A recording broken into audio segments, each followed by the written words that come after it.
When you step inside this unassuming warehouse in Hyattsville, Maryland, you're reminded that extraordinary items are sometimes found in unremarkable places. We're always finding new and interesting things.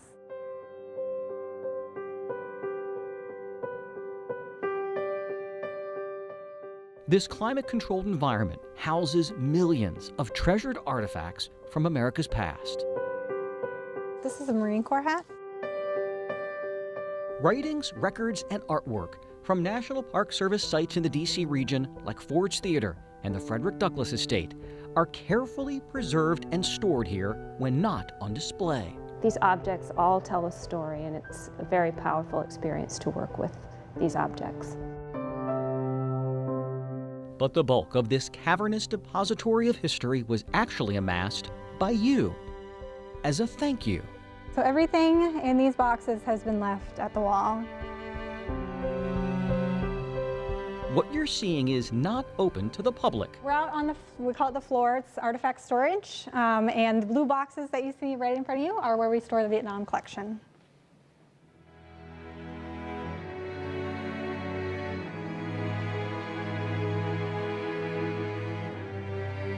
The Vietnam collection. Just let that sink in for a moment. Sorrow, struggle, brotherhood, and bravery.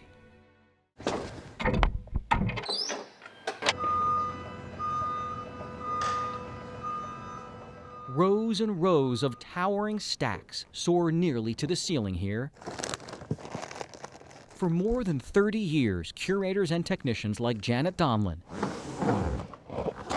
have been meticulously cataloging the hundreds of thousands of items left behind by those visiting the Vietnam Veterans Memorial in nearby Washington. There's countless stories in these boxes. There are tributes and reminders. So these are all POW MIA bracelets. There are keepsakes that catapult you back to that tumultuous time. It counts down from 365 all the way down to 1. One veteran left his daily countdown calendar. Here it's man has landed on the moon. There are hellos to heroes and unintended goodbyes to sons. A generic happy birthday card, but she received it back in the mail, verified deceased, returned to sender. Only a day after Air Force Major Leonard Niskey's mother sent her son this birthday card in 1967, Niskey was killed in action. She kept that card for more than 25 years before it was placed at the wall. Park rangers have been picking up and keeping items placed at the wall since 1984. Their routine, like clockwork. At nightfall, they pick up the pictures and packages left behind. And some people put a lot of effort into what they brought out here, and it all has meaning. And from here, they end up in one of those blue boxes at the warehouse. To give you a sense of size and scope, curators and technicians have cataloged some 450 of these blue boxes. Believe it or not, they haven't even opened another 1,000. This massive stockpile of offerings varies from the routine It is one of a kind. to the remarkable, We call it the Hero Bike. including a custom-made machine like no other. The largest, heaviest, and kind of most significant piece that we have in our collection. The Hero Bike honors the 37 men from Wisconsin listed as either prisoners of war or missing in action. It was left at the wall in 1995 by this group of veterans. They're part of Rolling Thunder. They rolled that year 900 miles from Wisconsin to the wall, pulling a trailer loaded with that handcrafted chopper. They left that bike at the wall to be consumed by history as a symbol of devotion to men left behind. Each man is represented by a dog tag, inscribed on the seat, "Bring 'em home or send us back." This hog has never been ridden. It can't until all 37 men come home.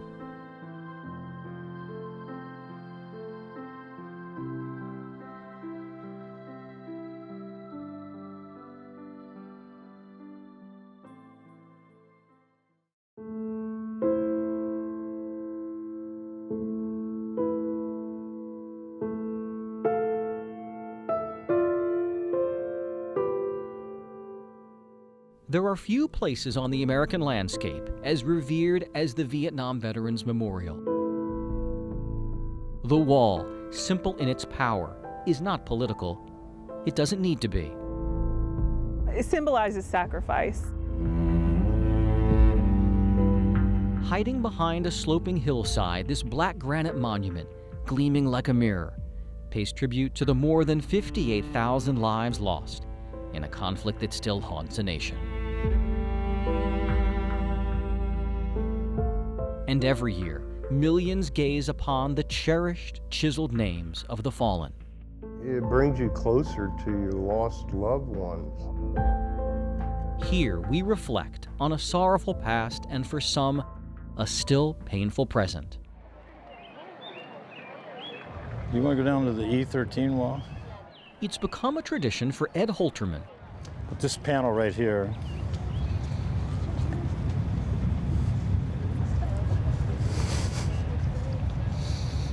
to return to this very spot at the wall every Memorial Day weekend. as a Vietnam veteran, rolling thunder is the sound of that big plane dropping all that bomb. You can hear it.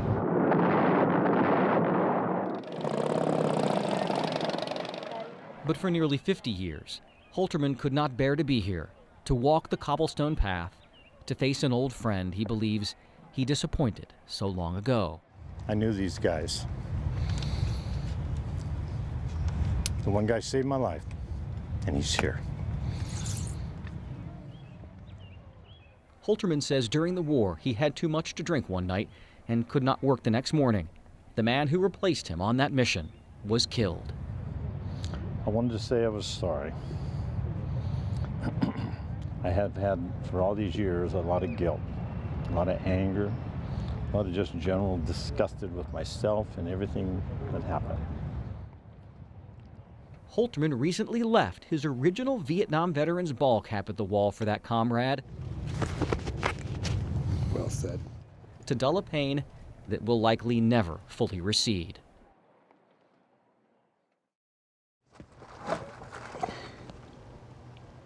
Other more unique items find their way here and then to the warehouse, so parents can share with the world a part of their soldier's story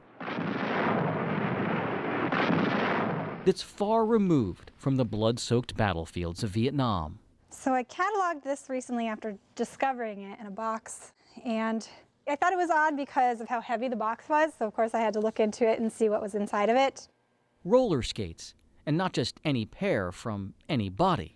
Terry Lee Moore, a Vietnam veteran killed in action, May 6, 1968. Moore won nearly 100 trophies and medals in competitive skating. There's also a free skating ticket that was left with it. Before leaving the carefree world of the rink for the jungles of Southeast Asia.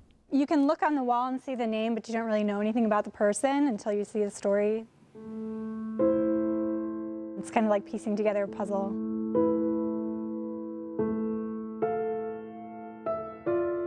This wondrous gathering of memory also sits beside profound sadness. These shelves hold so many reminders of soldiers who can no longer speak for themselves. But we found one small item hidden from the public for a generation that tells a young pilot's story in his own words. So this is a 1/4 inch magnetic reel. It contains actual vocal recordings from a person who served in Vietnam. This was made by Robert Prine.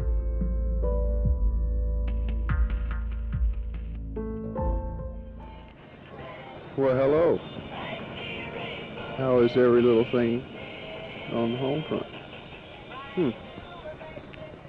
I am in Bravo Troop, 1st of the 9th Cavalry, and I am presently in An Khê, Vietnam.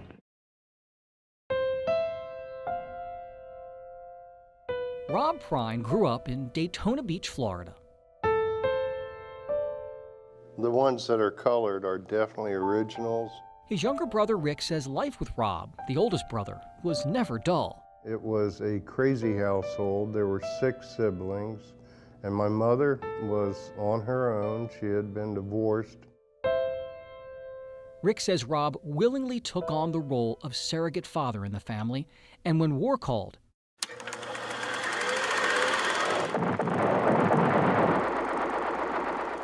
Rob volunteered. Before leaving for Vietnam, he made a promise to his sweetheart Sandy Yeager. They decided to get married when Rob returned. Well, I heard from my brother Rob that, hey, when I get back, Sandy and I are going to get married, and we're going to have kids, lots of kids. Rob's connection to family ran deep. These are postcards that Rob sent home. He corresponded with loved ones every chance that he could get while heading into harm's way.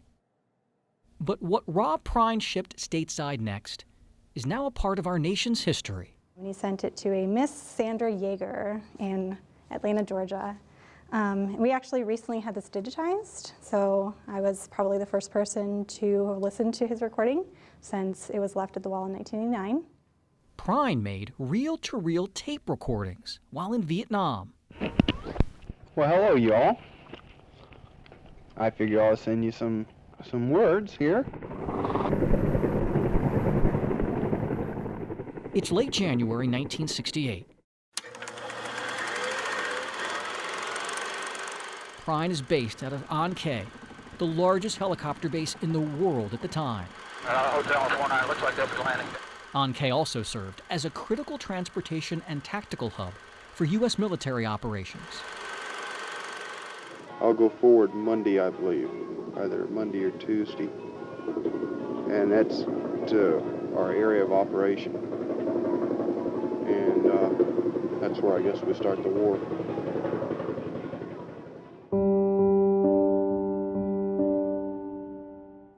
On only his 20th day in Vietnam, this 21-year-old crashed the helicopter he was piloting in foul weather.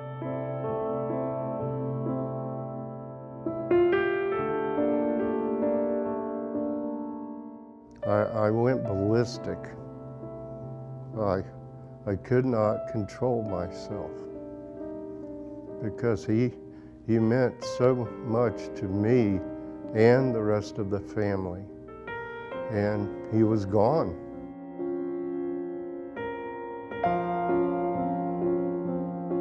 For years, Rick dreamed of a scenario never to be, that his resourceful brother had somehow survived that crash.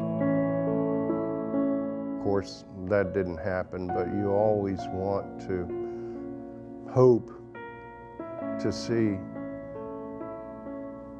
your brother again because he was special.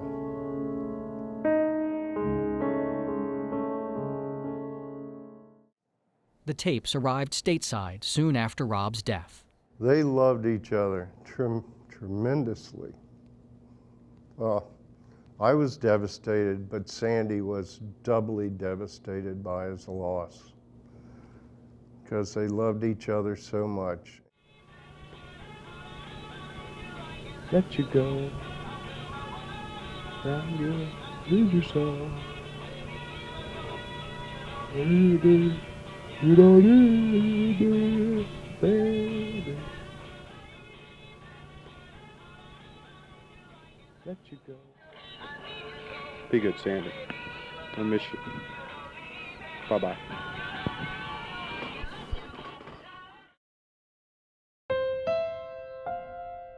The Prine family made sure that Rob would live on in others. Rick named his son after his brother. His sister Mary did the same. When Sandy Yeager married, she also had a son. That young man, during an 8th grade field trip to Washington, D.C. in 1989, placed those recordings at the wall so Rob Prine's story of devotion to family and to country could live on forever.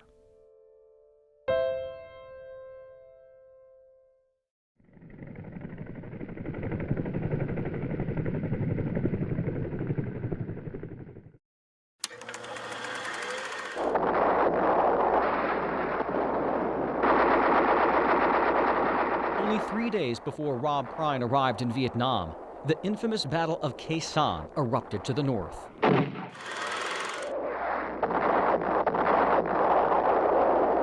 This engagement would prove to be among the longest and the bloodiest of the war.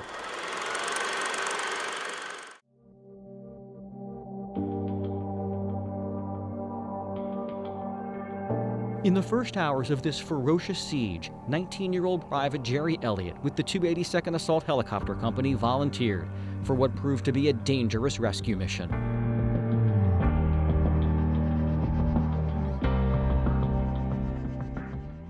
According to first-hand accounts, helicopters headed to a barren mountaintop in search of wounded.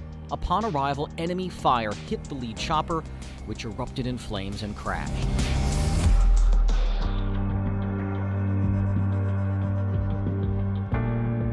Survivors say Elliott hit the ground to aid crash survivors, but was soon surrounded. That's the last time Jerry Elliott of Greenville, Mississippi, was seen alive. The helicopters who had landed to help with the rescue mission pulled away, and they left men on the ground, one being my uncle.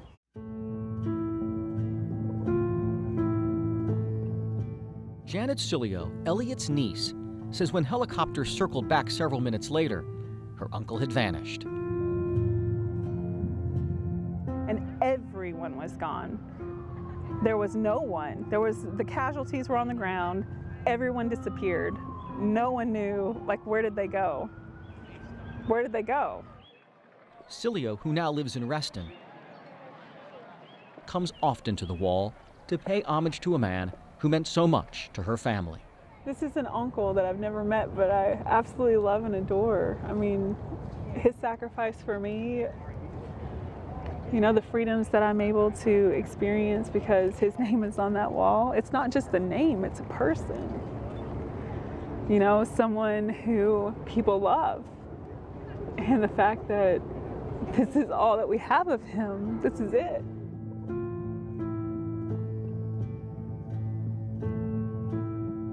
Jerry Elliott's remains were never found. But something else, something remarkable, did eventually come home, thanks to a sister who refuses to give up on her brother. If there's an item at the warehouse that symbolizes the unfailing commitment to MIAs, it may be this one. This is a part of a helicopter blade. And not just any rotor blade. It's a piece of history from, directly from the site, from the era. This can't be replaced. The spellbinding story behind this blade is one for the ages. So she started making trips back and forth to Vietnam. 31 years after Jerry Elliott disappeared on that hilltop near Khe Sanh, his sister Donna arrived in country with a team of experts in search of anything connected to her lost hero. These are all pictures of Jerry Elliott. This one specifically is a picture of the Joint Task Force that went in 1999 to try and find his remains. His sister is right here. Her name is Donna Elliott.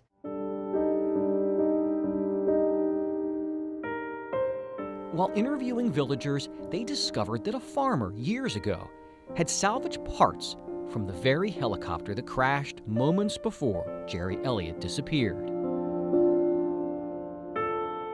They found some local Vietnamese who knew of what happened at the time. They told the crew about this guy who was using a helicopter blade that he had found as a fence post in his cow pen.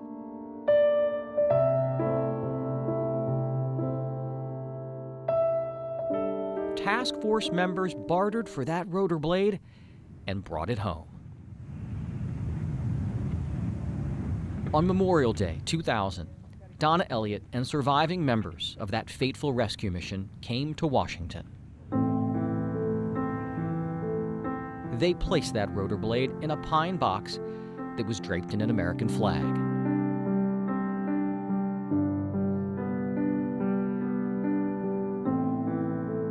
And they left it at the wall so that the only link to a life lost was assured a final resting place in history.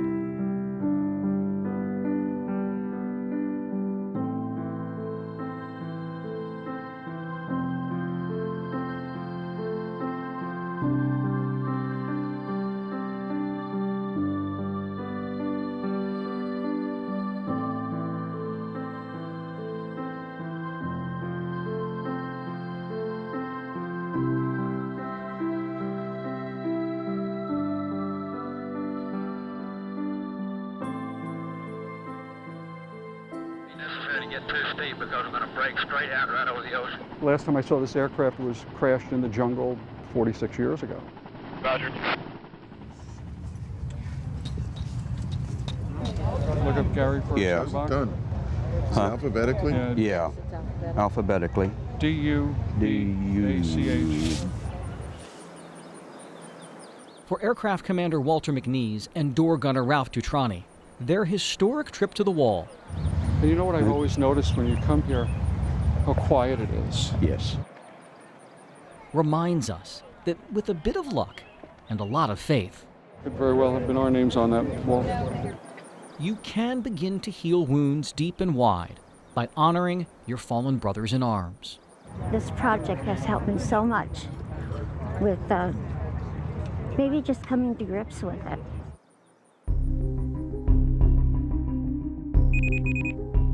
This project, so improbable, began nearly 50 years ago with a call for help near the town of Tay Ninh, 100 kilometers northwest of Old Saigon.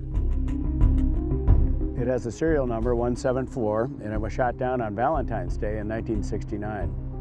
It was a medevac unit. It was going in for a rescue, and there were 5 on board. There was a pilot, a co-pilot, crew chief, door gunner. The Huey and its crew came under heavy fire while trying to save fellow soldiers. 49 will stay on station. Leaking hydraulic fluid, low on fuel, so it had to make a forced kind of a crash landing in a hot zone. The helicopter landed at an angle. Crew Chief Gary Dubach and Stephen Schumacher jumped out to set up a perimeter, only to be hit and killed by the rotor blade. You know, a lot of families were destroyed when these guys were killed. Those families and those survivors have struggled in the decades to follow. I have PTSD, very bad, and this mission was probably at the top of the list for causing that. But out of that darkness has emerged an unlikely light.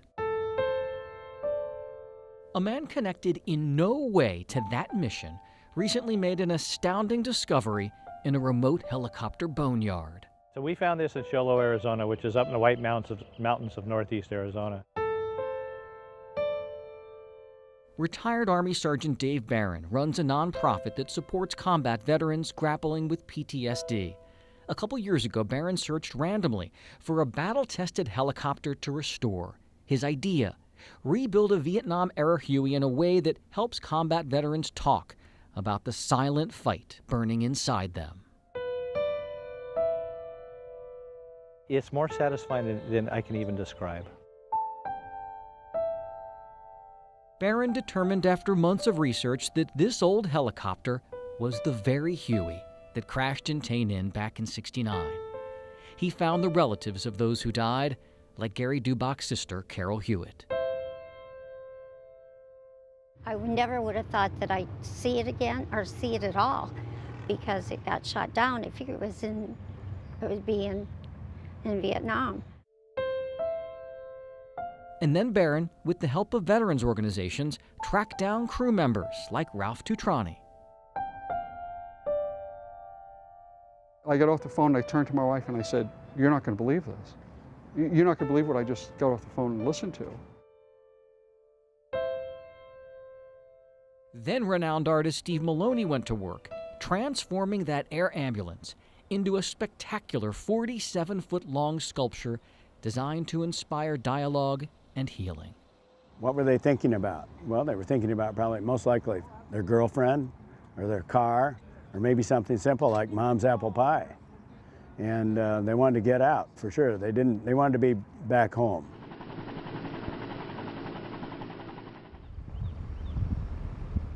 This piece, called Take Me Home Huey, now tours the country. During Memorial Day weekend, victims' relatives and surviving crew members gathered at the National Museum of the Marine Corps in Virginia, where the sculpture was on display. I can honor my brother now. And if I can honor him, that's what I want to do.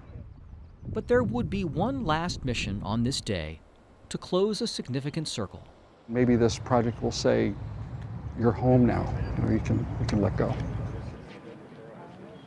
An original section of the Huey's door panel was removed so that it could be left at the wall. Oh, it's down at the bottom, What do 19 you west. see? Okay, it's on the bottom right corner. Oh. They eventually found their old friends. Gary Dubois.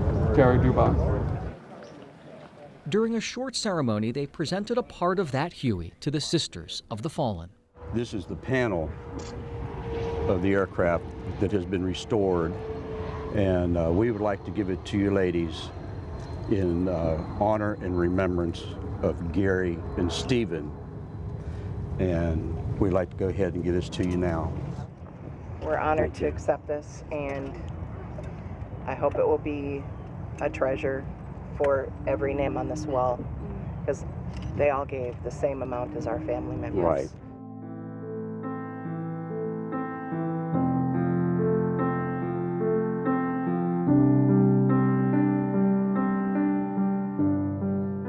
And as Laura Anderson with the National Park Service walked away with a part of that old Huey in her hands to place in the country's archive, we are once again reminded of this memorial's timeless power.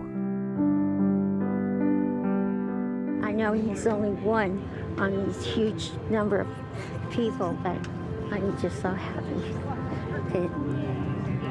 that he's going to be appreciated for what he did. He made the ultimate sacrifice.